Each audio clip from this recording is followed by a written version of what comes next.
Yeah, it's IQAhmath. I acquire first name. We're gonna get into this covenant, man, the blood covenant, contractual agreement that the Israelites made with the Most High. Exodus 24, 3 through 8. Check it out yourself. See your end of the bargain with the Most High. Yo.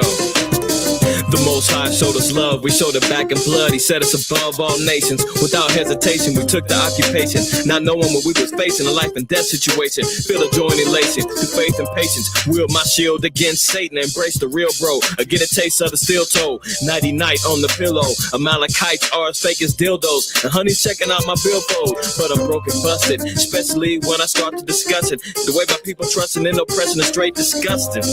Plant seeds and watch them take root. Get these shoulders popping in the city like it's Beirut. Now get down and grab a share plow, get to working. Government's telling lies and straight jerking. Church ain't working, money's hurting, and Satan's lurking. And what's the answer? These niggas acting like babies, need to change their pampers. Stop the dirty laundry, close the hamper. Open the word and get fed. I'm dead to the world, bring the truth to light, and let's get these sheep and herds. Let's get these sheep, y'all. Come on. We live in a world of lies, corrupt cops and government. Only problem is you loving it. Enter the zone where the loss is prevalent. And don't be hesitant. Recognize the contract, the blood covenant. We live in a world of lies, corrupt cops and government. Only problem is you loving it. Enter the zone where the loss is prevalent. And don't be hesitant. Recognize the contract, the blood covenant. I'm back with a vengeance. Take your spleen and appendix and leave the rest for forensics. The work is splendid. My double-edged blade is my apprentice. And don't get split. Keep it holy with a military etiquette. In a land of confusion, we go through persecution, looking for restitution, popping shots at each other and needle shooting. And we think the solution is looting. Religion equals mind pollution. Rolling us off, flossing and cruising on the Sabbath to get you a bruising. Now don't get hurt. Stop below at the curb at Lamert and listen to us. The covenant, 24th chapter Exodus. Ash to ashes and dust to dust. In the realm where the heathen get crushed. From the new to the old veterans. Now who you claim that you better than? There's no touching the kid. Let's craft the Teflon lettering. It's the covenant. Let's go. We live in a world of lies, corrupt cops and government. Only problem is you loving it. Enter the zone where the loss is prevalent. And don't be hesitant. Recognize the contract, the blood covenant. We live in a world of lies, corrupt cops and government. Only problem is you loving it. Enter the zone where the loss is prevalent. And don't be hesitant. Recognize the contract, the blood covenant.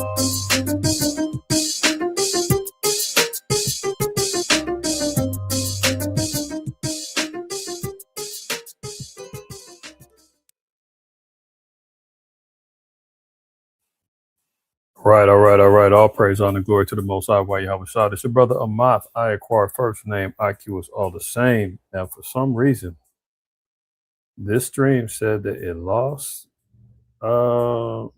connection with my camera. So let me try again.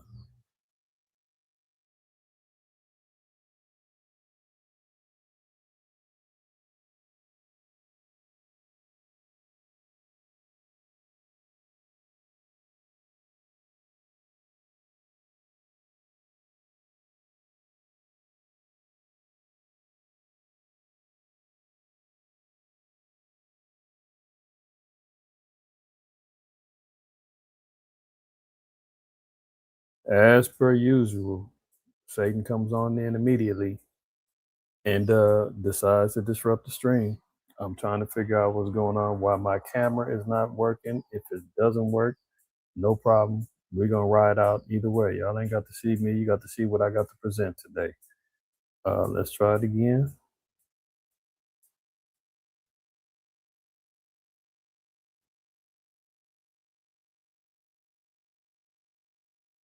Yeah, for whatever reason, this thing is tripping, and I'm not about to restart and do all the other extra stuff to just get me on camera. So it doesn't matter. All praise, honor, glory to the Most High. Why Yahweh Shah. That's your brother IQAhmath. I acquire first name. IQ is all the same, man. Prayerfully, everybody's doing well today.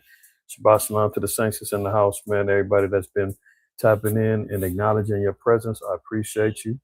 My man Lahab Amath in the house, man. My man Hoshai out there, Jamaica, man. Shalom to you, good brother. Hashemai in the house, as per usual. Shalom, sis. Kohath in the house. He's always 10 toes down. Shalak in the house. Shalom to you, my brother.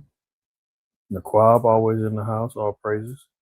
Rosemarie, all the way out there in London. Salam to you and the fam out there. Ashar Rawat, always riding strong.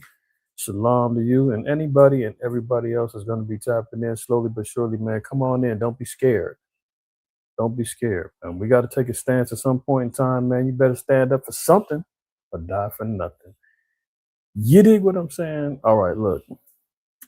Your man, Agent Orange, is back on the rampage, acting a complete donkey. Complete donkey, right? Agent Orange, man, the head orangutan in charge, man. Orange Bang, Agent, whatever you want to call it. Based upon intelligence that he gets from the small hat GMOs, and you know they always tell the truth. They told him that Iran is they've got intel that says that Iran is planning an assassination, an unaliving of said president in office right now, and he better do something about it and get ready. They've been running that narrative for a little while now, right? Didn't they say that the first couple of attempts on his livelihood was Iranian based? So why would this now all of a sudden make him take action and say, "Oh, really? They're trying to kill me? Oh, guess what? I got 1,000 missiles and 1,000 more ready and aimed to obliterate them." All right, I'm already spoiling it. I'm already spoiling it. Look, let's get to it, y'all, man. Prayerfully, everybody has already wiped your feet when you came up in here, man. If you have not, do your brother that solid and let the algorithm know that you're viewing this content over here and that you would like for it to be acknowledged and seen, throughout the YouTube algorithm, because they dang sure ain't gonna do it for us. That's a fact. They doing their damnedest to suppress and shut us off, man, and close the curtains. But as long as we got a faithful few riding with us, man, it's all good. That's our lot, and that's what we ride with. But you can do your part, though. You can like, share, you can subscribe, all that other good stuff, man. If you have not, make sure you do so, man.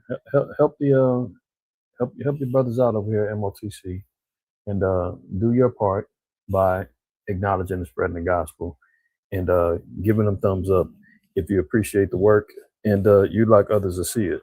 That's all you got to do, right?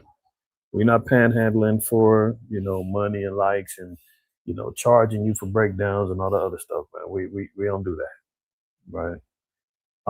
So let's get right into it, man. Let's get right into it. I'm gonna share my screen and I'm gonna try to be efficient as possible today. I always say that, and the spirit goes on the rampage. But here we go. Okay, so check this out, man. Fears erupt over Iran's desire to unalive Agent Orange. I mean, as much as this guy brags about his death toll, the blood on his hands, about how many generals he's destroyed, how many ayatollahs he's destroyed, how many Iranian scientists he's destroyed, how many reporters he's destroyed. Should we be surprised that the oppositioner says, hey, well, if it's death to us, it's death to y'all, the great Satan? Now, all of a sudden, fear erupts.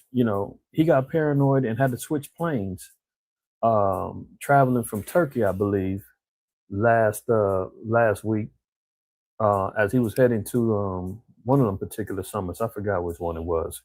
But in fear of his life, he thought maybe, they were going to have a bomb on the plane or something like that.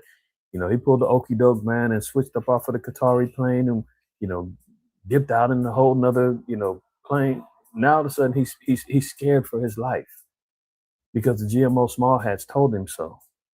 Okay, so check this out. A reported new threat by Iran to assassinate President Trump served as a reminder this week of the risk that the hardline Tehran regime poses to him, especially as a tenuous ceasefire between the U.S. and Iran breaks down and hostilities have resumed. Why are the Mockingbird media, why is the Ministry of Truth still talking about that there's a ceasefire on deck? Has anybody seen a stoppage of firing at all? Has there been a ceasing of firing? All we've been hearing about is retaliatory strikes here. Oh, Iran bombs this. America bombs that. Like, even post this supposed ceasefire, but they're still trying to tell the public, oh man, Agent Orange is still a man of peace. He's not a forever war guy. They're calling it a conflict, not a war, because as soon as he declares it as a war and he didn't get approval from Congress, he's in trouble. He's in trouble. So they have to play these games, man. White lies. Oh, it's not a war. It's a conflict. Oh, it's not a war. It's a disagreement. Oh, it's not a war. It's what other words are they using? So some foolishness, man. So they play these word games, semantics, and now they run around here still playing semantics with a quote unquote ceasefire. But here they go. They got reports. Reports surfaced this week that Israel, they wouldn't lie, would they? I mean, the people whose whole existence is based upon a lie. Are people claiming land is theirs a lie? Are people claiming that they don't that they're the most hated in the earth a lie? Are people that deny that they have economic wealth and power and control over mass media, entertainment, governments, and control? They said that no, we're the most hated in people and nobody loves us and we don't have any power. And if you say we do, that's anti-Semitic. Can you imagine? Somebody's telling you, hey, you guys got all the money. You guys control this. You guys like, that's almost like a badge of honor. Now, although it comes in a way of you got all this control, but you're mishandling it. But hey, y'all got it. And for them to say, no, we don't. No, we don't. We don't have, like, who would deny somebody saying that, hey, that's a nice car, man. Yeah, you got it going up. Look at the rims. Look at the. No, this ain't my car. I don't. That's not mine. Who would deny that? Outside of just being like, hey, man, I appreciate it, bro. I worked hard for it. Thanks. But no. They reverse engineer it and say, if you say we're rich, that's anti-Semitic. Huh? If you say we control industries, and meanwhile, you go over name after name, company after company, APAC, you name it, fact after fact, and they say that it's just not true. Don't believe what you read. Don't believe what you see. Don't believe the history. Not us. So these same people are being entrusted with delivering intelligence, information to Americans. Say, hey, guess what we heard? Your president, he's in danger. Salaki. He's in danger. And we know them dirty Ishmaelites over there, man. They're gonna, Elamites, they're gonna put you to death. Okay, so reports surfaced this week that Israel shared intelligence with the U.S. indicating Iran was devising a plan to unalive Agent Orange. Oh, really? Didn't they run that? Hold on. Let me just see. I want to make sure I'm correct. Give me 1 second, y'all.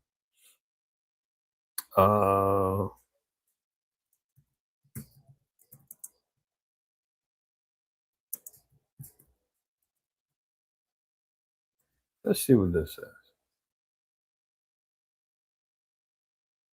So as of March 5th,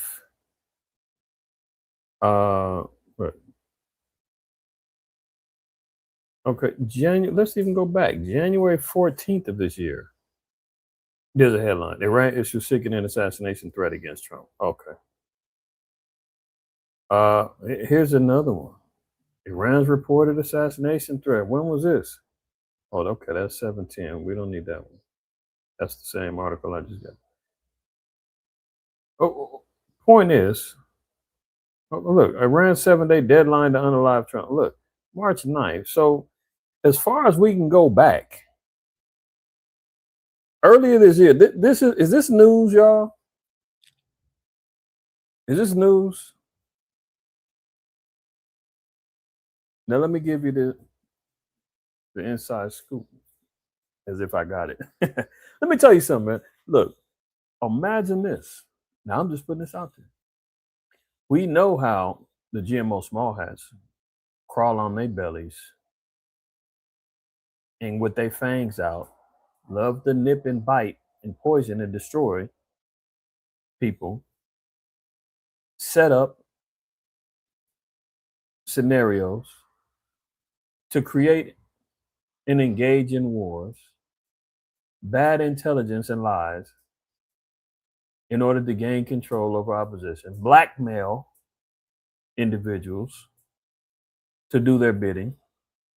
So imagine this, and I'm just saying, what if the GMO small hats are actually the ones that decide that they're going to carry out an assassination of Agent Orange and blame Iran? Dig what I'm saying?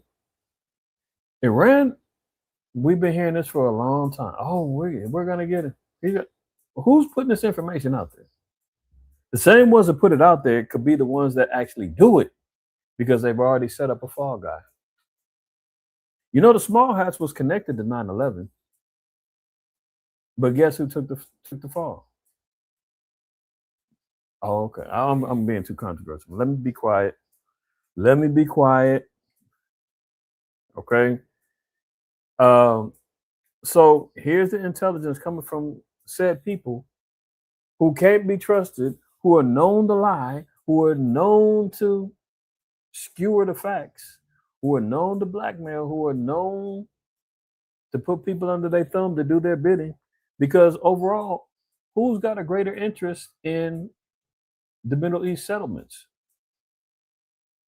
You heard of the Greater Israel Project? Oh, you have. Okay. The Ben Gurion Project in the canal? Yeah. Jared Kushner. What nationality? I mean, what ethnicity does he claim to be? You heard of him? Jared Kushner? Agent Orange's son-in-law, the guy that rides with him. He's got investments in Steve Witkoff and all these guys. These guys are all trying to build up over there. So, but what better way to get the war ignited and sparked and jumping off in forever, as they say, than to say there's going to be an assassination on the president, blame Iran, and meanwhile they're the ones who carry it out and do it. You understand what I'm saying? That's how slick this thing can go. So I say that to say, let's see what else happens. Now, let me get a scripture on that. Sirach 22. Oh, you don't want to write? Okay, Sirach, I spelled it wrong. Sirach 22 and 8 reads, He that telleth a tale to a fool speaketh to one in a slumber. So what is that telling you? A tale is a story, a lie, a deception. Why do they think they can get away with telling said person as this naive, dumbed down orangutan, knuckle dragging heathen? Like, you can tell him anything. Why? Because he's in a slumber. He's dreaming about money. He's dreaming about power. He's dreaming about wealth. He's dreaming about, having adoration and vanity. Anything that will exalt his name, he's down to do it. And here comes these people that says, hey, man, he's a fool and he's asleep. We can give him bad intelligence all day. This is why he runs around here getting parroted information, bad information, and just runs out there and just speaks his mind and lies and all kind of stuff. Because if you tell it to him, hey, we've got intelligence, man, they're going to try to put you to death. Have you heard that before? No. Really? That's terrible. They're going to kill me. They're going to kill me. I got to do something. Yeah, Mr. President, you got to do something. Don't you got thousands of missiles in silo ready to go? Well, yeah. Well, you might want to do something. Hit them before they hit you. Yeah, you're right. Okay, boom. Meanwhile, Iran is like, huh? What? I didn't say what. Oh, there they go again, framing us. Say people who had pager bombs, you know, spooks and sleeper cells. All yeah, they talking about Iranian sleeper cells. I mean, how about the sleeper cells, man, that the small hats got over here?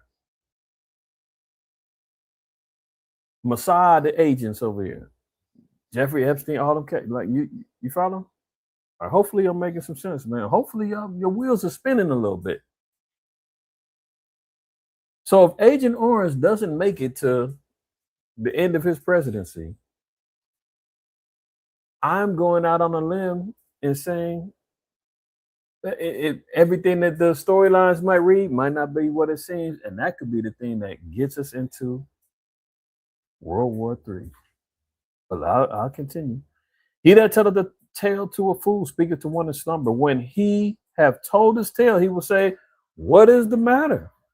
He'll say, "What do I do? What I say? What happened? You believed it? Oh, okay. It's your fault. Man, you got us in a war. You got me killed. You got hey, what's the problem? You a fool. You asleep." This is why it's so important that we even teach, preach, and awaken our people to all of the tales and the lies and the folly that's been told to us. I told y'all last week, all of our people caught out there in the Folly Day spectacle of the 250-year birthday anniversary of America and 4th of July and all other stuff. I said, wait till the headlines come out about the deaths and the destruction and the bombing. We'll talk about that a little later. It all came to pass, all praises.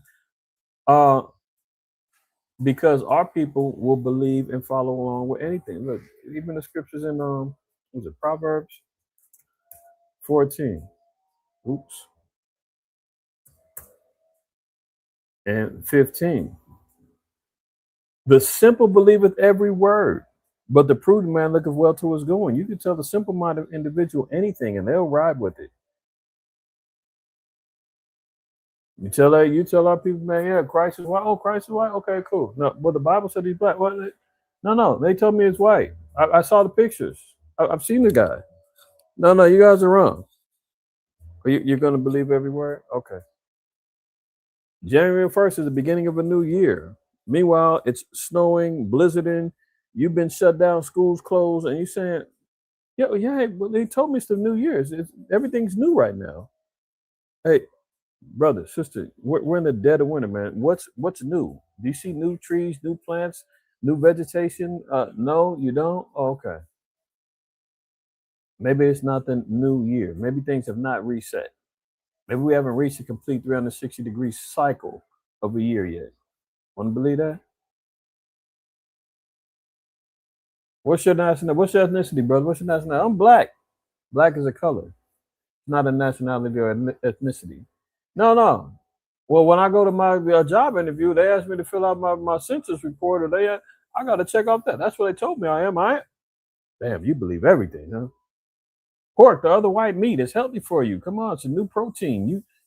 No, brother, you can get trichinosis, high blood pressure, from the salt that comes with the meat. Your cholesterol levels is all jacked up. We got to lead it back to that pork, man. You got brain, worms on the brain, parasites. No. I love bacon. I love pork. There's nothing wrong with it. You believe that too, huh? Okay.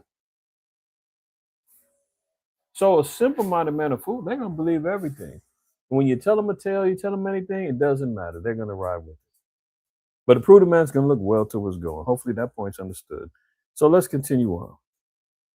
So the intelligence that's being received, we can count it as whatever you want, but we see where it's coming from. You already got to question the source because it's not new information. We just seen at least twice this year they've already been saying the same thing. Why does now all of a sudden their fears are erupting? So let's continue. The development came on the heels of a security decision to have Trump depart from the NATO summit in Turkey on the old Air Force One, which is understood to be more protective instead of the newly refurbished Qatari gifted jet. And it followed days of trade strikes and the revocation of Iran's oil sanctions, a waiver. So, he got spooked, switched up.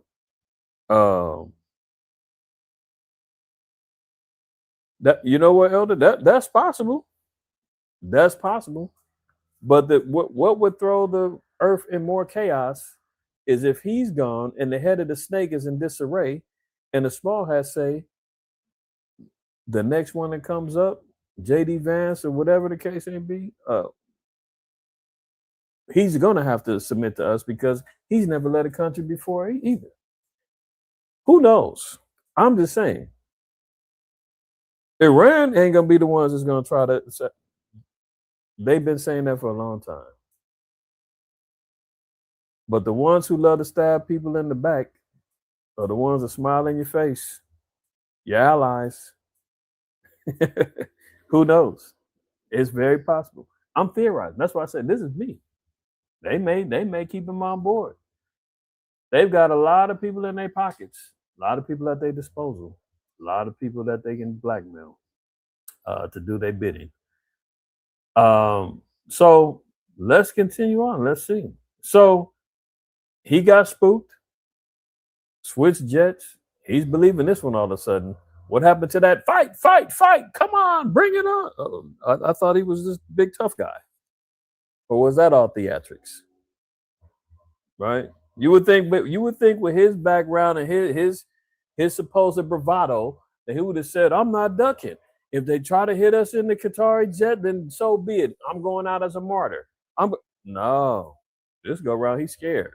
But let's see. All right, so here you go. On his Truth Social post that he did yesterday, 1,000 missiles are locked and loaded and aimed at the Islamic Republic of Iran, with thousands of more to immediately follow. Hold on 1 second, John. Give me one second.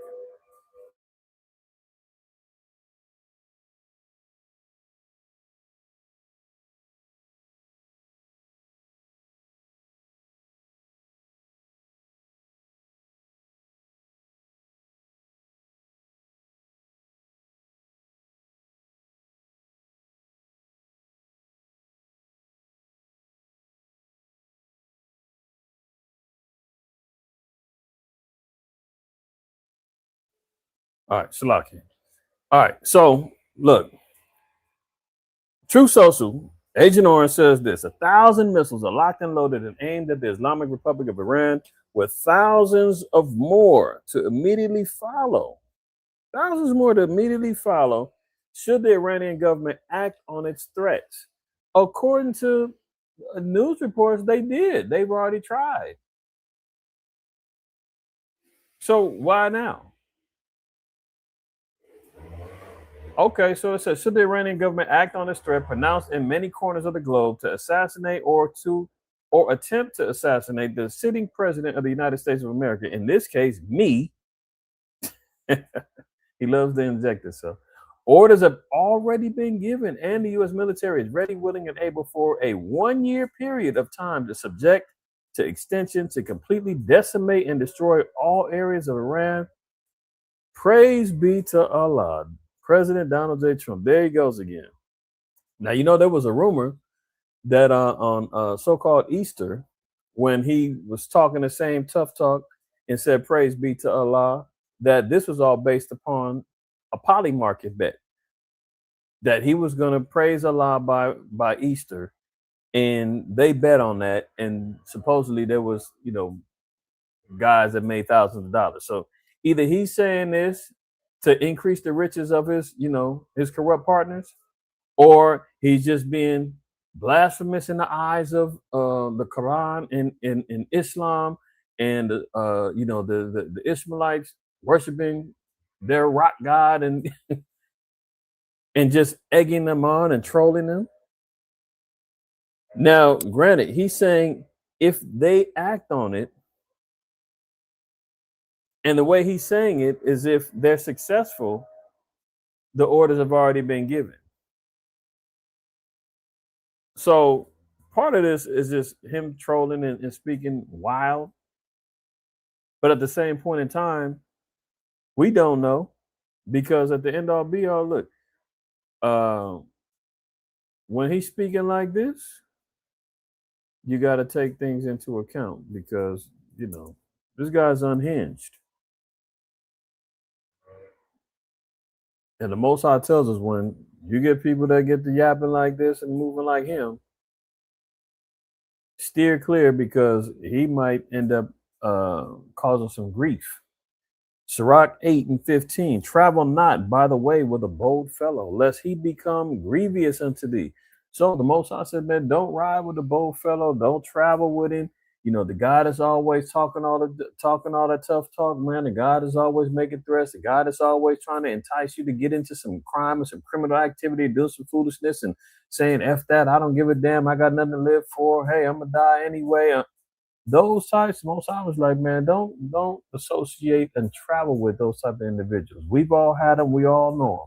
There's always been somebody you know, in the crew and the clique or sisters. You got that one sister, man. She's always getting drunk and having one night stands. And you trying to tell her, girl, you need to calm down and you doing too much and you're gonna get us jacked up because the last time we was with you, the girls rolled up because you was sleeping with her man and we all had to fight like that type of thing, man. The guy that's running around here that's bold, he's always got a pistol on him, and you know, a car rolls by, he pulling out every minute and gets you caught up as you know what I'm talking about. This guy is the one who's constantly boldly making these statements. 1,000 missiles are ready and thousands more, and they're gonna hit you for a year straight until there's nothing left of Iran. You talking about decimating an ancient city, ancient people, ancient culture, and saying that you're willing to wipe them out. The only way they're going to be able to do that is if you nuclearly destroy the place. You can hit them with the ICBM, you can hit them with the little Hellfire missiles and the drone strikes and all the other stuff. That won't obliterate everybody. The only way you could decimate a whole population of people is you're going to have to nuke them. You're going to have to unload them codes and say, listen, there'll be nothing left for them. They won't be able to rebuild. The population will cease from existence. Only way you're going to do that is if you say, bring me the briefcase, bring me the keys, get ready to turn. I'm going to enter the code, and boom. Now, with his bold statement, praise be to Allah, he you know, he's out there really with it, man. When you antagonize the people who are zealous for their quote unquote religion, who have no problems being martyrs and dying for their beliefs, now you rub it in their face and say, praise be to Allah that I can destroy and wipe you out. I'd be interested in seeing the reaction of them. Now, this ain't the first time he did it. He did it back in April. And, you know, the war got lit and things continued on. We've seen the headlines and the destruction that America's been lying about, saying it's not as bad as they say. We're over here winning. We've destroyed everything. And then when you go back and you see complete destruction of U.S. bases being destroyed, when you see all of the carnage that's been happening, you're like, hold on, you said that this was happening to them, not us. Death toll, body counts, injuries in the hundreds, thousands. We're not getting that story. So he's going to be grievous and he's going to cause it. That's why some months back I made one of the title one of DSTM's thank God for Donald Trump. I'm serious because this guy is a bold fellow, man, and he's already been grievous to us. He's been grievous to the children of Israel for a long time. You see what's going on with ICE, with the Patriot, right-wing Patriots, man, that stormed DC.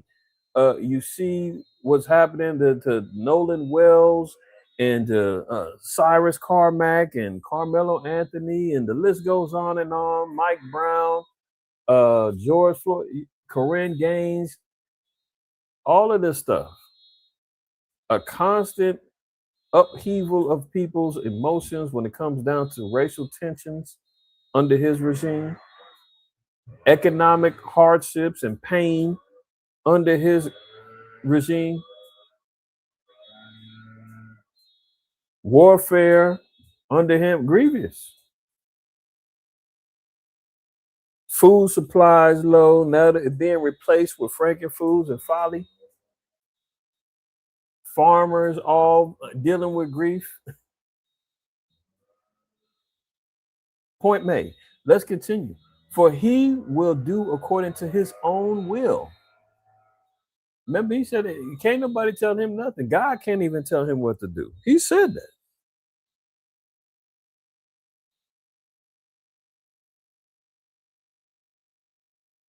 So, for he will do according to his own will, and thou shalt perish with him through his folly. That's why when we always talk about America is going to be destroyed, he's leading the charge to get this place judged and destroyed. Prophecies are being unfolded heavily under his regime. Slow Biden had his run too. All these Edomites, man, that's sitting in power, they're all fulfilling their roles. And they're all bringing more charges, more destruction, more judgment to America. And the Most High is taking full account. And these puppets that he's using, the Most High, because remember, the Most High said he puts the kings in position. Daniel 2:21. Sirach 10. The Most High said, I'm putting them in there so that they can use their boldness, their pride, their character flaws, and everything else to bring forth judgment of America. They're being utilized as such. And they're going to mess around and bring destruction to all those that ride the coattails and love to have it so. Let me get one more in chapter 9. A man of an ill tongue is dangerous in the city. This verse 18. A man of an ill tongue is dangerous in the city. So we know this guy loves to live on the edge. Don't nobody with more madness than him. So sometimes I can't tell if he's trolling, if he's serious. Most of the time he's trolling because they always say Trump always chickens out. He's taco. But he has no problem just saying whatever. Man of an ill tongue is dangerous in the city, and he that is rash in his talk shall be hated. This is why you see the insurrection going on amongst the MAGA movement. They're turning on each other. They're cannibalizing each other, man. Because this is what he's becoming more hated because he lied. None of his promises he came clean on. And that's what it is, right?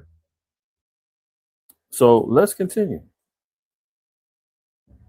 Let me let you. We said it, but let him say it now. Ceasefire over. Is the ceasefire done? Is the MOU dead?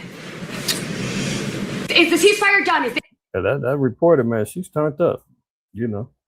She yelling and it's like, good Lord, honey, calm down.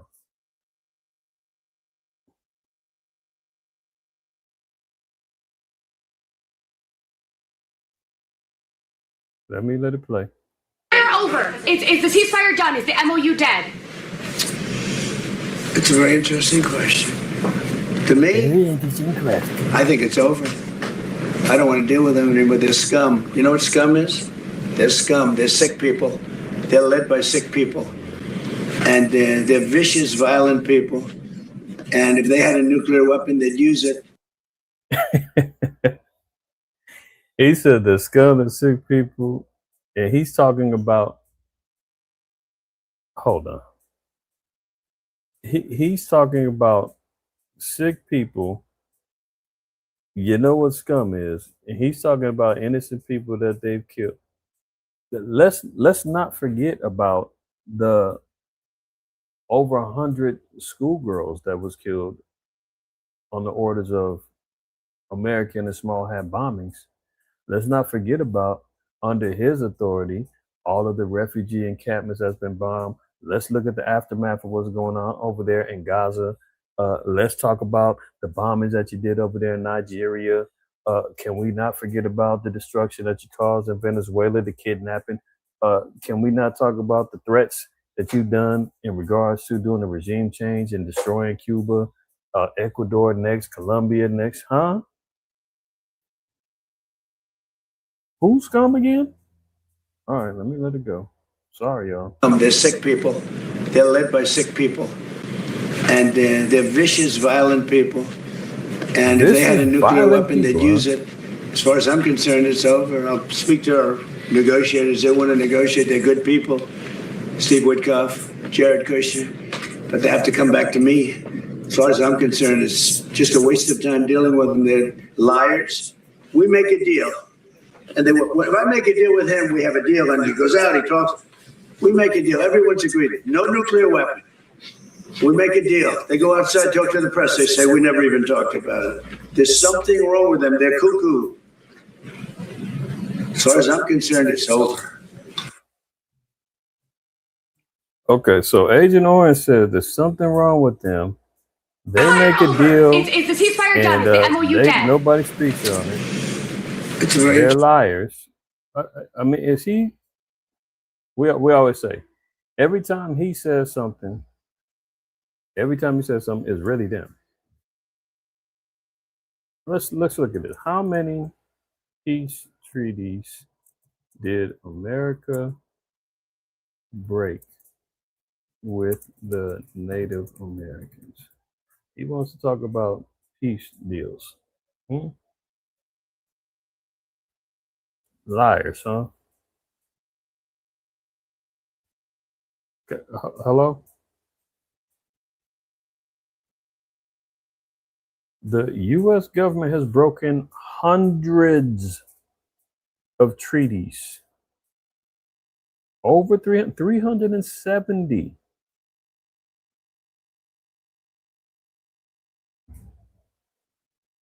Can we lay that to rest now?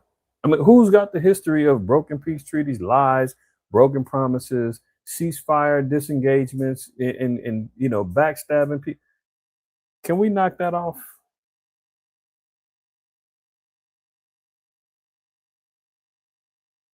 And now, he said the ceasefire is over as far as he's concerned. He doesn't want to talk to them anymore. So if we see any more headlines talking about, oh, such and such is going on in the midst of a fragile ceasefire, is a ceasefire in jeopardy, you know that this is all agenda driven. The press is still trying to promote a lie saying that the ceasefire he just said is over with.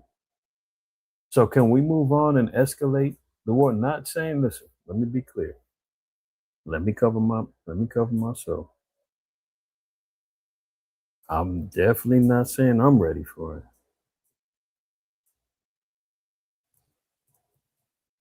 Let me look in I believe it's in Amos. Yep, Amos 5. Amos 5:18. Woe unto you that desire the day of Yahweh. To what end is it for you? The day of Yahweh is darkness and not light. Best believe I'm not looking forward to turning the lights off, but let the will of the Most High be done, man. Well, he said when the arrow's been shot from the archer, who could turn it away? I'm not saying, hey, slow it down, stop it. I'm saying, hey, if this is the way that the prophecies is unfolding, then let the prophecies and the glory of the Most High be seen and shown to the world. Because when it's all said and done,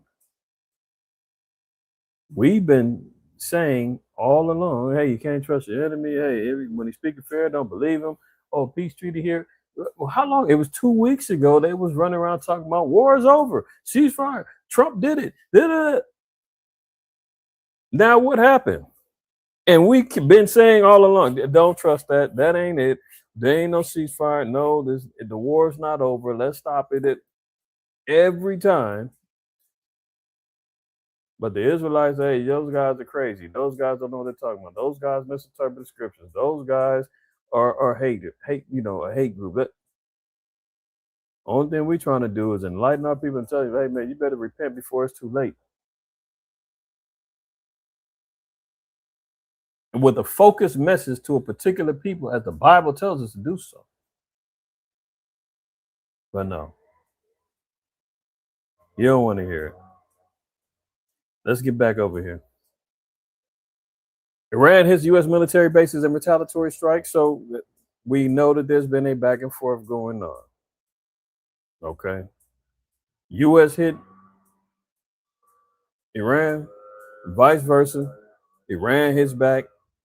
So clearly, there's been some bombing of ships. Iran's they hit some ships trying to creep through the Strait of Hormuz, thinking that America then gave them the pass and said, "Hey, America said we can." Iran's like, "America don't run this. You better get your ass back," and told them multiple times. No, America said it's good. Okay, simple, believe with every word. Blast, get the hitting. And now America got to jump in and say, okay, well, we got to retaliate, bomb them back. So things is back lit again. Okay? Continuing on. Actually, has it ever stopped? I ain't going to say again. Has it ever stopped? No. Breaking. Iran war takes terrifying turn as missiles bombard a nuclear plant and flights are thrown into chaos. See, and notice what word did they fully capitalize and embolden? Nuclear, right? Anytime we get to talking about nukes, oh, you guys are fear mongering. You guys are, hello? Can we just look at what the news does? We get to talking about ICBM missiles. We get to talking about elements melting with fervent heat. We get to talking about bombs and oh, you guys are doing too much. No way. Okay. Let's look at Psalms 58. We're gonna read 3. Let's start at 3. We'll read down some. All right. So it mentions the wicked. Now, there is no nation more wicked than the sons of Edom, daughters of Edom, right? He says that Agent Orange says that Iran is liars. I would beg to differ and say that Esau has a greater reputation for lying than any other nation on the earth. Any. Okay, so you look. John 8. And I've done a lesson on this too. In 44. Now I know the popular understanding is amongst Israelites, and I won't say that there was not Israelites amongst this group of Pharisees that were there. But I would contend that much of what was being addressed to said individual, the Pharisees that was there, was some Edomites in the midst. Remember, even amongst Herod, they were converting Edomites. Remember, Herod said he was king of the Jews. Going all the way back to John Hyrcanus, him conquering the Edomites, forcing them to convert. In earlier chapters, you hear about the gospel being preached and spread in the land of Idumea, and them being forced to switch up or face death. So in other words, I'm saying that this addressing is part of the reason why we acknowledge and say one of the precepts, this is not all of them, but one of the reasons that we say Esau is of his father the devil, the manifestation, an agent of Satan. And I know they got black devils too. Absolutely. That's why I said there's some amongst in the same group with Jakes too. There's definitely black devils too. We don't discriminate when one is being a deceiver. But look at the track record. John 8:44. Ye are of your father the devil, and the lust of your fathers ye will do. He was a murderer from the beginning and abode not in the truth. Their destiny is not to abide or stay in the truth. Because there is no truth in him. It is not in him innately. The Spirit was given to the children of Israel to abide by, to adapt to, understanding the truth. The truth is what? Psalms 119, 142. Let's read that real quick. Having a moral code, having a civil code, a dietary code,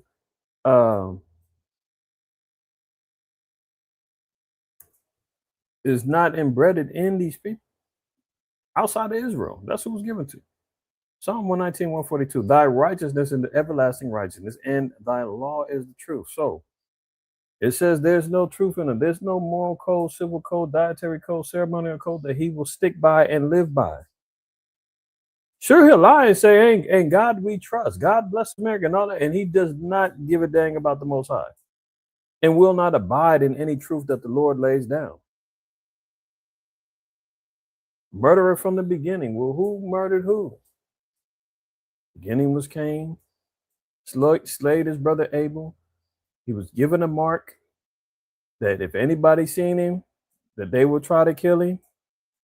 What was that mark? That's a whole nother thing. But continuing on, it says, but there's no truth in him. When he speaketh a lie, he speaketh of his own, for he is a liar and the father of it. Okay. So there's a people that is basing themselves and following after the spirit of the devil that are known to lie, and they're the father of, meaning that nobody, there's no greater progenitor of lies and deceptions, subtlety than these people. And that's just what it is. That's not hyperbole. That ain't just to be extra. That ain't to be radical. Just look at the history. You could do a Google search and say, how many lies has Trump said or spoken of in his presidency? And you're going to get hundreds of results. And this is only a year and a half in. Slow Biden. Do a Google search, see how many times he's lied about his presidency. Bill Clinton. I did not have sex with that woman. Lies. George Bush. Weapons of mass destruction. You're either with us or you're with the terrorists. His father, Bush, spoke about it in enacting in a new world order. I mean, the list goes on and on. Ronald Reagan said the 9 most deadly, the 9 most fearful words that you can hear is, I'm from the government and I'm here to help. That's a quote. That's only dating back to 1980. So we're talking about the last, 36 years? 46 years? 1980 to now? I mean, come on. You can quote everyone. Slow Biden, when he was running for president, he back in the 80s, he got busted for stealing speeches from JFK, I believe. I mean, this is their legacy, man. Who tells greater lies than him? So, getting back to the point, where was we at? I went to John. I want to go back to Psalms 58 to highlight the point. We're speaking about the wicked and speaking about a people that are estranged from the womb. They go astray as soon as they be born, speaking lies. Though the father of it. Okay. Their poison is like the poison of a serpent. You know how that poison gets into you? You know, you get bit by a serpent, a scorpion, or whatnot, man. Like, I talked about it last week with Revelation 9. And the effects of a scorpion bite. It's not lethal. It won't kill you, but yeah, you're gonna have some, some dizziness, disorientations, some swelling and whatnot. But let's just say you get bit by a black mamba, you don't die right away if without medical attention. It may take a little while to seep in. Esau's got things that he calls soft kill or slow kill weapons.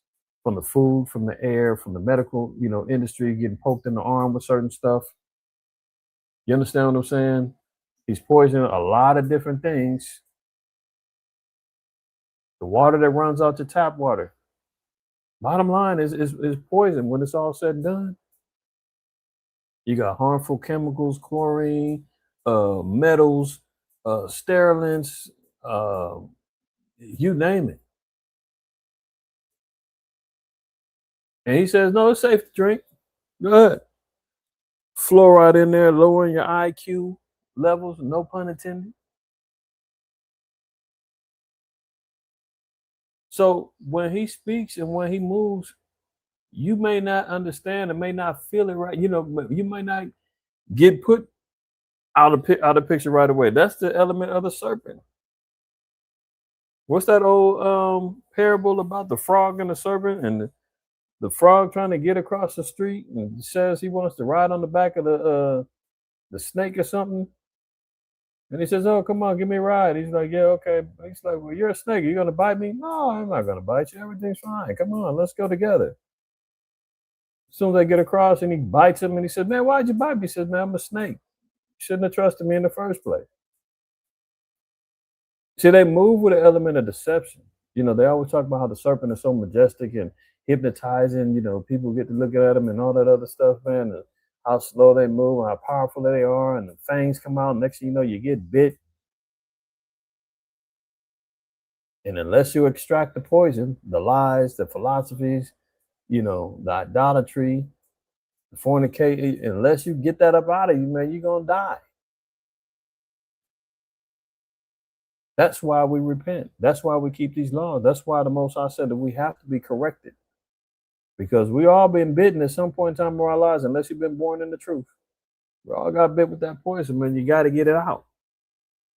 Continuing on, it says, they are like the deaf adder that stoppeth their ear, which will not hearken to the voice of charmers, charming never so wisely. Break their teeth.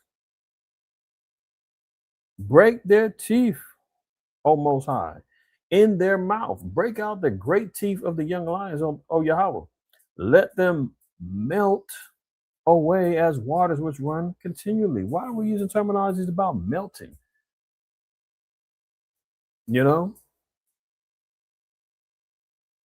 2 Peter, what was it, 3? We went over this one last week.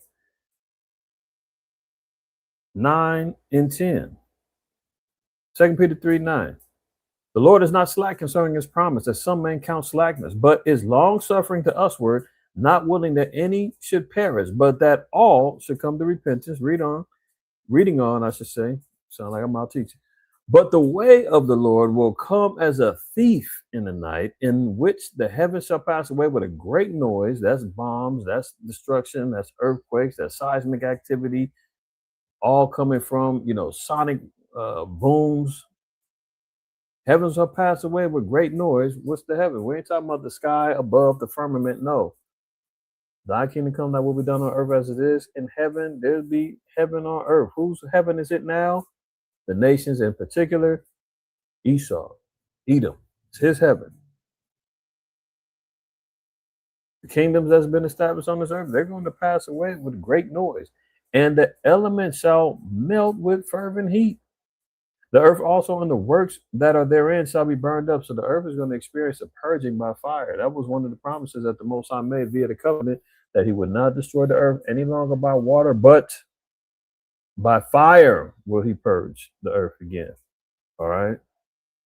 Now back to Psalms, it says, let them melt away as waters which run continually. Can you imagine? That's like a volcano that's constantly oozing out molten lava and magma all over the place. He said, man, let the wicked be like that, man. When the scriptures say that Esau is going to be like a stubble and be burnt up and all of that, that's David saying, man, let them melt away. Put them to the flames. Only way that goes down is via nuclear destruction. Right? So continuing on, it says, when he bendeth his bow to shoot his arrows, let them be as cut in pieces. You know? As a snail was melted, let every one of them pass away like the untimely birth of a woman, that they may not see the sun. So that would mean that there's be a ceasing of the seed. They'll be completely destroyed and wiped out. Untimely birth of a woman, a miscarriage. That baby, that seed, never seen the light of day. What else can it be unless a seed is cut off from among their people, right? What else can I mean? Well, there shall be none remaining of the house. It's not one person. You know, some of these Christians like said, that was just Esau. Esau was cut off. There's no more. Esau was dead. No, the house means that all and every of his progenitors, his generations, gone.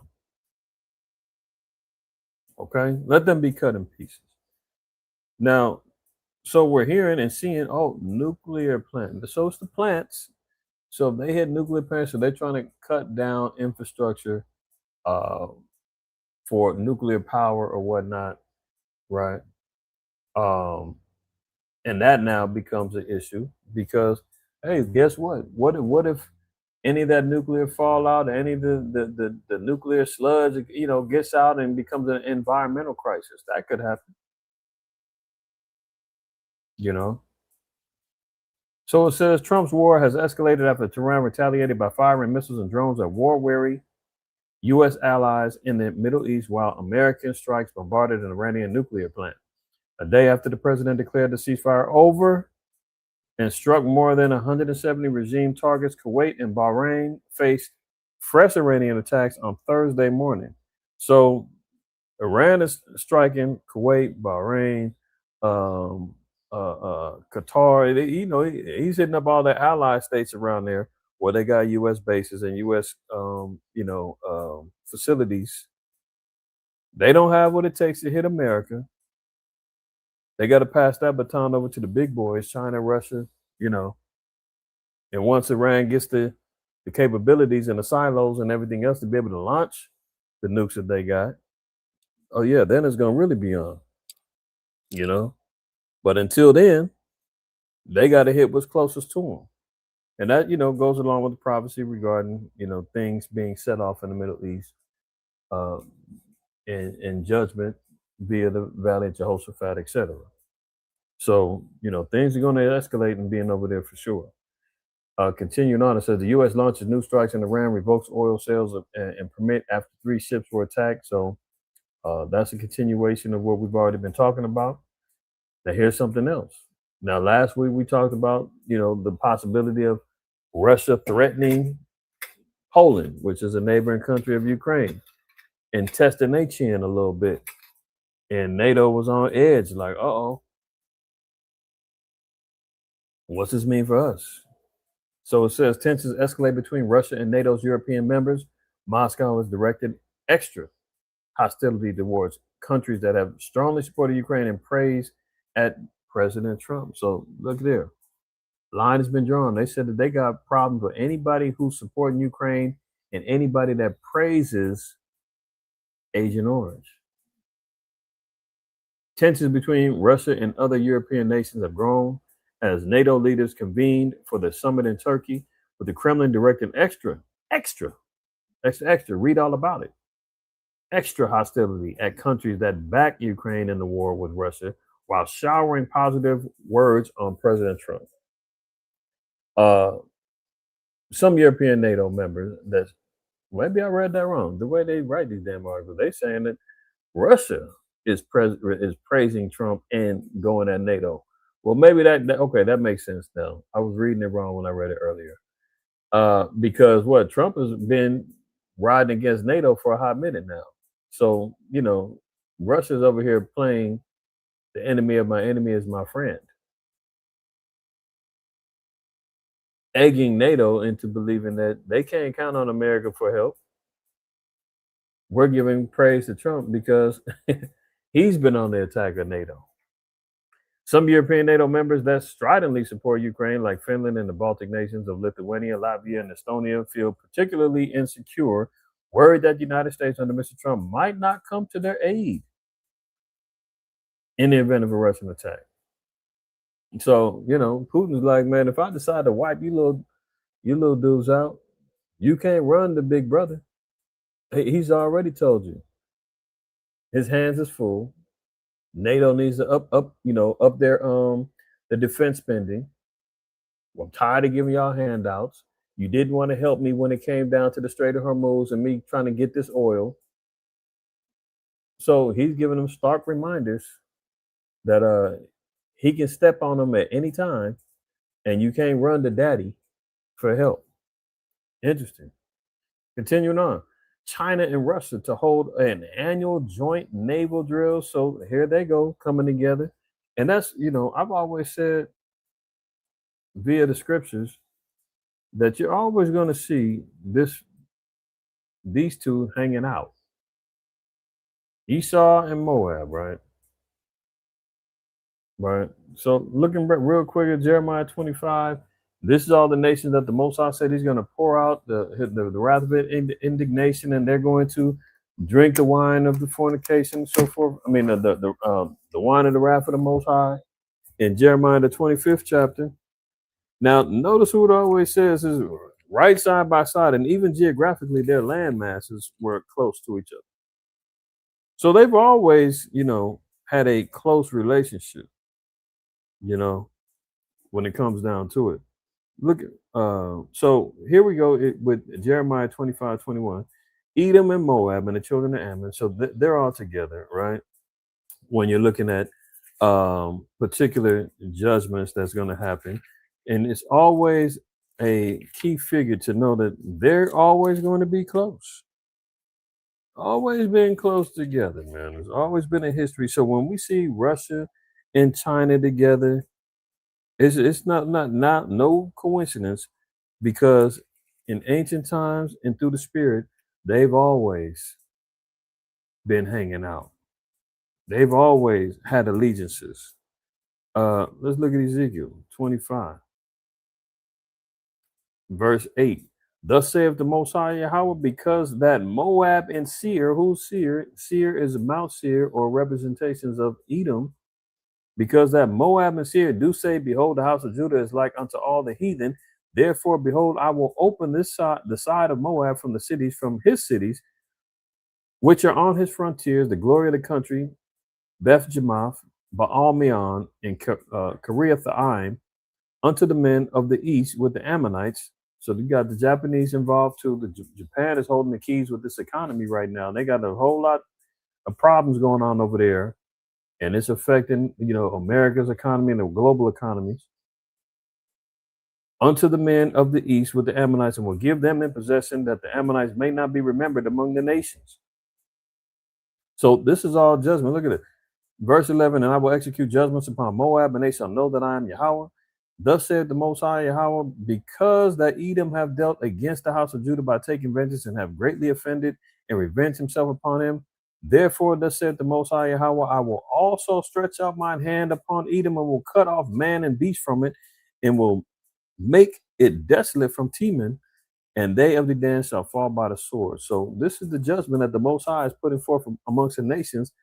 Primarily, we're seeing here who? Moab, Ammon, and Edom, all being judged accordingly. Why are these always together, getting judged together? So I'm just bringing out some particular points that when we see and can prophesy and talk about how China and Russia are going to come together to, execute judgment upon each, another nation, i.e. America, it's no marvel. They've always been riding like that. These allegiances are ancient. Judges 11:17. Then Israel sent messengers unto the king of Edom, saying, let me, I pray thee, pass through thy land. But the king of Edom would not hearken thereto. And in like manner they sent unto the king of Moab, but he would not consent. And Israel abode in Kadesh. So let's be clear about that too. As much of the so-called white man hates you, Israelites, you blacks, Native Americans, and Hispanics, so does Moab. That's why Moab always follows the lead of Edom, man. Constantly trying to be like him, impress him, doesn't have no problem oppressing their people and being a beta test for all types of wickedness and technology and one-child policies and cameras everywhere and microphones everywhere and quarantines, lockdowns, pokes in the arm, letting loose plagues, social credit scores, digital IDs. They're working in cahoots, y'all. That's why. So don't be thinking, hey, Mr. Chan is a good guy. Why do you think they let off Rick Chow after shooting Cyrus Carmack in the back? The white judges, man, gonna let it slide. Secret handshakes, back doors. But guess what? Who follows who? You see here, messages were sent to Edom. Edom said, nah, they can't pass through. We ain't let them children of Israel. Forget them niggas.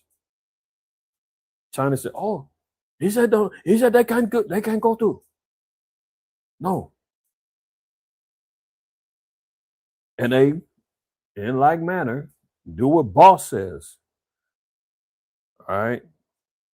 There you go. So that, there's other precepts, but I'm gonna kill that there for time's sake. So here they go, hanging out again, doing joint naval drills. Who are they practicing for? Who are they drilling for? Is it just to show off, or do they have a common threat, common enemy? I think we all know the answer to that. China tests long-range ballistic missile in the Pacific, angering its neighbors. Oh, really? China's firing of a submarine-launched missile came as Australia secured more defense deals with Pacific Island nations. Countries expressed concern about the test. You think China gives a damn? If they're concerned, Australia, who are they going to do? They're going to go whining to America. Help! And America's like, look, I got my own problems right now. I can't help you right now.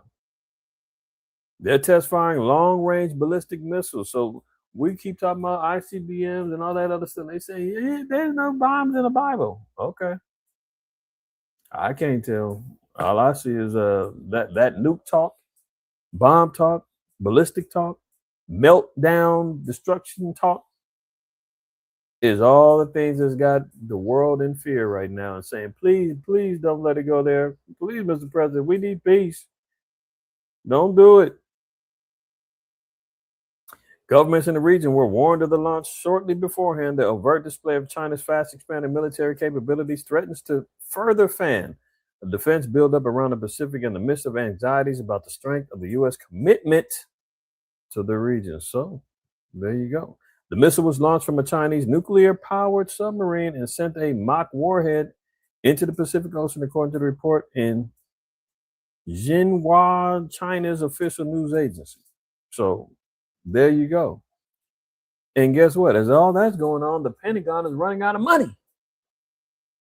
Pentagon's running broke, huh? Spending a little bit too much on that money, too much money flying back into the pockets of Agent Orange and his family and his little white-collar crime buddies.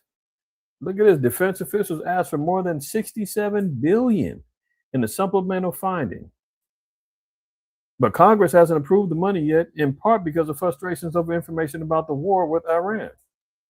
The Defense Department was funded with a budget of nearly $1 trillion, but is running out of cash, according to 3 U.S. officials, a former defense official, outside experts, and 2 congressional staff members. America's going broke. Now if the scriptures say, man, money answereth all things. And if America's saying we're running out of cash and we're damn near $40 trillion in debt, what's the bailout plan? How are they going to be sustained at this point? They can't. That's why we always continually talk about the downfall of America is upon us. You can see the spirit of America is eroding. Now they hurting in the pockets. They've got an a debt that can never be resolved with the $1 trillion debt deficit. And now they're acknowledging we're running out of money. But what does that mean? When they say they're running out of money, only thing they can do is print more. Print more, that means inflation goes up. Your dollar, my dollar is not going to be the same as futures, as the future presents itself, man. We've been talking about it for years on end about how the dollar is going to be devalued, worthless, and that's how they're going to introduce a new currency system, digital-based system. Once everything crashes and burns, then it's like, okay, well, we're going to resurrect it with a whole new system. And y'all know where that goes. Here he goes. Look at this. While the Pentagon saying they broke, Trump made more than $1 billion on his crypto investments in it, and all of his supporters lost millions. Pump and dump schemes. We know President Trump made more than $1 billion from crypto last year, but analysts now say nearly 1 million people lost a total of $3.8 billion buying the coin. It's now worth just $1.69, down from over $75. Did you hear that? He's made $1 billion off of his crypto money and his crypto coin. When it launched, it was valued at $75. All of the hype of him being elected as president, telling everybody they're going to be rich off of him. Remember when he first got in, what was it, during the election time in November? Once he won the election, he said he believes in crypto and all this other stuff, man. Everybody that was in crypto made money, and then when he got in, he said, "Hey, you guys should be thanking me. I made you a lot of money. We're gonna make a lot of money going forward." Everybody was believing him. Oh, we got the Trump coin. Invest in it. Oh, it's $75 a coin. All the supporters, man, they spent billions of dollars investing in him. And guess what? He says, "Suckers. Everybody, let's cash out, get your money. We're gonna pop the balloon on this mofo." Pop the balloon. They said that thing is worth $1 and some change now. He clocked out at the top, got a Billy out the deal, and everybody is holding on. It's gonna revalue. It's gonna get back. Oh, hold on. 75, 70, 65, 63, 61, 60. 54, 38, 20, 10, 9, 8, 7, 6. What dollar? These those is crooks, man. High level crooks. But the Pentagon is broke, but this motherfucker got billions of dollars in the bank.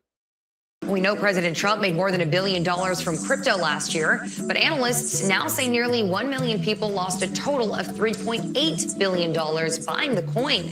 It's now worth just $1.69, down from over $75. There you go. Now, here goes his buddy too. Keep the language, and you know he still got some influence over here. He still got the ear of the president. Think about NSPM 7. We talked about that multiple times. Now look at this post. Elon says, not merely, quote, okay.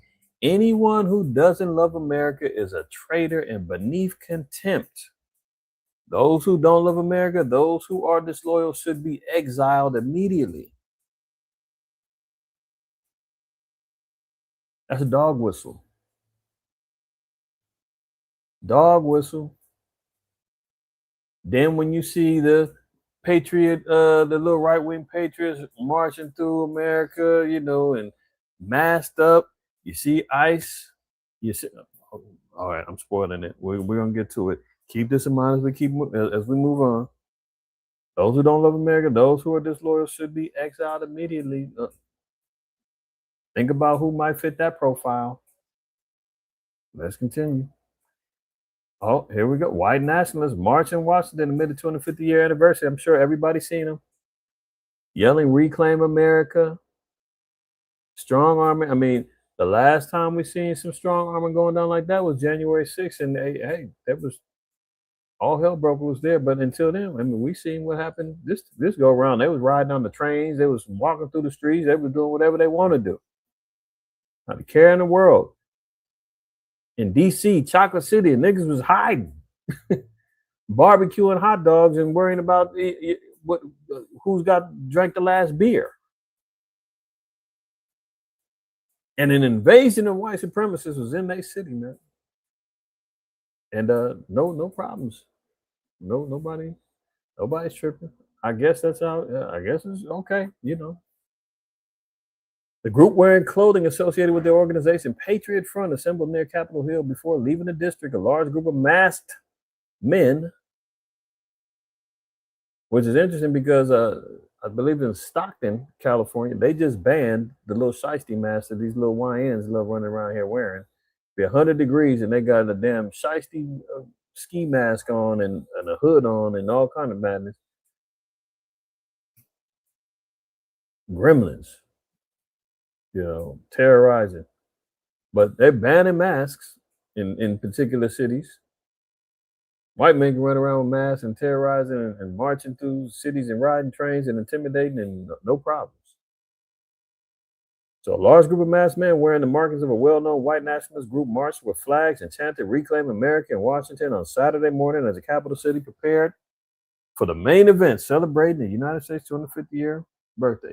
You know, that's why when I said a few weeks ago, man, when Trump had that little slush fund, man, that billion dollars and some change, that he said he was going to pay restitution to the January 6th rioters. They are acknowledging that they can be and will be rewarded for their activities and their terror that they can reign through these cities, that they can get off for committing heinous crimes against blacks and Hispanics, that there'll be no consequence for them doing, dirt and asserting themselves out here. And they out here strong. So we saw that. Now, outside of that, and I got some other things on that later, but we got to look at the economy too. We seen Volkswagen said they laying off 100,000 people. Porsche now says 4,000 jobs is getting chopped. So Germany, their economy is going to be hitting the skids real fast as far as individuals out there with the elimination of these high profile car lines. For us it's like, shit, I can't afford a Porsche. It don't mean nothing to me. But this is all deals with the international economy. 4,000 jobs in Germany gone. 100,000 Volkswagen based out of Germany gone, with 20-something thousand over here as well. Quite possibly going to be affected from that with the VW plant, I think down there in Tennessee, I think they are. Microsoft laying off 4,800 employees, including 600 in Washington. Remember some years back, it was like, man, you better get into tech, get in these computers, man. That's the future. Everybody was saying, man, I got to get into tech, man. Telling our kids, hey, go to school, learn coding, learn this. And they the first ones on the chopping block, man. Ain't that some stuff? Cold game, man. Yeah. Forget about all that other stuff, man. You gotta get into the computers, man. That's where it's at, man. That's where the money gonna be. And they were creating the Frankensteins that was gonna replace their jobs, replace their industries, and nobody knew it. Microsoft, 4,800 people laid off. Microsoft laid off 4,800 employees on Monday, including 600 in Washington, where the company is headquartered. The cuts impacted roles across sales, consulting, and the Xbox gaming division. The layoffs accounted for approximately 2.1% of its workforce. Sounds small, right? 2.1%. Oh, it wasn't but 2%. Still plenty of people working. Tell that to the 4,800 people, man, who ain't got no jobs no more. I guess, So more spiraling of the economy. Stock market is about to suffer a, quote, snapback and will lose much of this year's gains as speculation is hitting extreme levels. Bank of America warns. So Bank of America is saying it's a lot of fluff and hype, man. And the reality is going to kick in. Somehow the stock market is ignoring the war, ignoring the inflation of the dollar. Somehow they are pumping and dumping, and scams is getting ran at an all-time high right now. Esau's out here siphoning money like crazy. China's selling off all their U.S. bonds and they're buying gold. Meanwhile, they're crashing they're manipulating and crashing the value of gold and silver right now. The crypto is getting smashed down. Everything's suffering except for the stock market. That's how you know this thing is rigged. Esau's out here betting on the war, making all kind of damn money, man. They're pumping and dumping everything that they can. And now B of A is saying, hey, you know what? We're just going to come clean. All the good times is going to end pretty soon. Speculation is hitting extreme levels. There's going to be a massive crash sooner or later. We're going to see. But, people got the good times rolling right now. But as far as the stocks market are concerned, if you're investing in anything else, everything else is getting smashed on. But Bank of America is saying, hey, this whole little thing that the stock market, this game, the stock market's running, it can't last. The bubble's gonna pop. One of the market's most reliable long-term indicators is flashing red. Optimists say AI justifies the lofty valuation, but a key tool suggests otherwise. The overvaluation of U.S. stocks has now surpassed the value that brought the stock market crashing down in 1929. Uh-oh. I did a lesson damn near 5 years ago, paralleling the roaring 20s, stock market crash and everything else to this next decade of 2020 to 2030. And if you saw it, you know where I was going with it. And now you're seeing similar headlines 6 years later, acknowledging what I was saying was going to go down. Overvalued stocks has now surpassed a level that brought the stock market crashing down in 1929. At a rating more than double that of their British and European counterparts, and the highest since the peak of the dot-com bubble, the U.S. equities are in for a hairy decade. I can't remember what I named that lesson. If you haven't seen it, you got to double back on it. I don't remember what I named it. It's escaping me right now, but a lot of eerie similarities, even going back to the 1919 Spanish flu, 2019 we had COVID, so forth and so on. Everything I lined up all those things, prophecy and everything else. I can't recall what I named it, but it's there somewhere. If you look in our archives, if you haven't seen it, I implore you to go check it out. So continuing on here, right? Dating back, I just grabbed a couple of headlines. And I said last weekend, when the smoke clears, no pun intended, you're going to see and read about the headlines of the carnage and the aftermath that happened after people are out there committing themselves to the follies of 4th of July. Deadly 4th of July, at least 5 killed in shootings, explosions that leave dozens wounded across the country. That's one headline. Here's the second one. Families mourn 2 killed in the shooting at Compton in Compton on the 4th of July celebration. Boyle Heights, that's near East LA. Another 10 Tribe Cat, 21-year-old, he got shot in the head at a 4th of July party. That's just a little bit of the headlines from everybody following after and doing all this foolishness. We can't tell our people enough, man. Every time, and all of a sudden we're hating. Oh, and the damn church is saying you ain't got to follow the law no more. Guess what? A lot of our people wouldn't be getting shot in the head and getting hit with drive-by shootings and hands getting blown off and getting arrested and doing all that foolish if they followed the law.